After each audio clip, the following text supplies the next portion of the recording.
And when Mordecai had heard these things, he rent his clothes, and he was clothed in sackcloth, and he sprinkled ashes upon his head, and he cried with great voice in the street of the midst of the city, and showed the bitterness of his soul. And he went with this yelling unto the gates of the palace, for it was not needful for a man clothed with a sackcloth to enter into the hall of the king.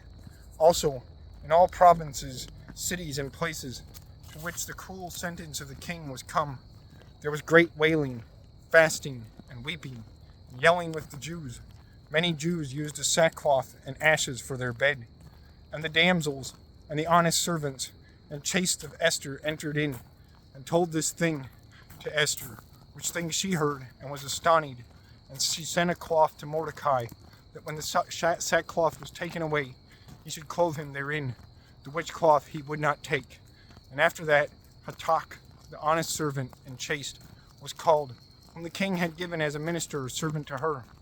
And she commanded that he should go to Mordecai and learn of him why he did this thing. And Hatak went forth, and he came to Mordecai, standing in the street of the city, before the gate of the palace.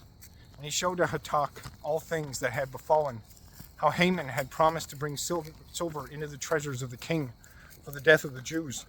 Also Mordecai gave to Hatak the copy of the king's behest that hanged in Susa, to show to the queen, and to admonish her for to enter to the king, and to beseech him for her people.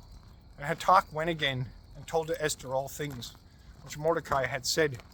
And she answered to Hatak, and said that he should say to Mordecai, all the servants of the king, and all the provinces which be under his lordship know, that whether man, either woman, not called of the king, entereth into the inner hall of the king, he shall be slain anon, without any tarrying. But if in hap the king hold forth to him the golden rod for a token of mercy, that he may live so. Therefore how may I enter to the king, that am not called to him now by 30 days? And when Mordecai had heard this thing, he sent again to Esther, and said, guessed thou not that thou shalt deliver only thy life? For thou art in the house of the king, before all Jews.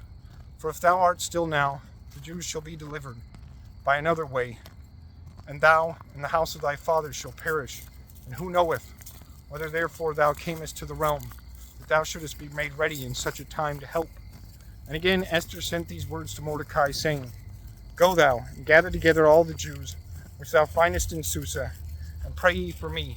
Eat ye not, that is, fast ye, neither drink ye, in 3 days and 3 nights. And I with mine handmaidens shall fast in like manner. And then I not called shall enter into the king, and I shall do against the law, and I shall betake me to death and to peril. Therefore Mordecai went, and did all things that Esther had commanded to him.